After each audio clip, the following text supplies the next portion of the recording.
Et on va en reparler de la France. C'est vrai que ça interroge nos stratégies. Jean-François Saluzzo, sur ce qui est en train d'être fait en Chine et ce qui a été annoncé cet après-midi. Est-ce que c'est une surprise pour le virologue que vous êtes de voir la Chine, encore une fois?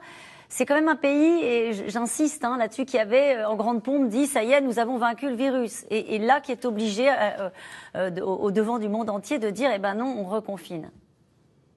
Écoutez, je crois que tout ce qui a été dit sur la Chine est très clair. Moi, je pense que quand même, ce qui est étonnant, c'est les propriétés biologiques de ce virus. Vous savez que, au cours des interventions différentes, on a toujours dit que les virus à transmission respiratoire disparaissaient, avaient un caractère saisonnier, disparaissaient avec la chaleur.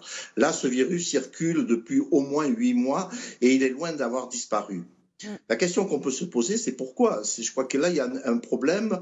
C'est vrai que c'est un coronavirus. On n'a pas beaucoup d'expérience dans les coronavirus. Personnellement, j'avais étudié le coronavirus, le SARS coronavirus, et ce qui nous avait beaucoup étonné dans le laboratoire où je travaillais, c'était la remarquable stabilité dans la nature de ce virus. C'est-à-dire que ce virus déposé sur une plaque pouvait persister, le SARS coronavirus, le numéro 1, pouvait persister pendant plus d'un mois. C'est des propriétés tout à fait exceptionnelles. Le virus de la grippe disparaît en quelques heures. Donc il y a peut-être là une propriété intrinsèque au virus qui fait que ce virus peut persister. Et si c'était le cas, il faut penser à une chose, c'est que probablement l'un des meilleurs moyens d'éviter de se contaminer sera le lavage des mains. On en revient au lavage des mains.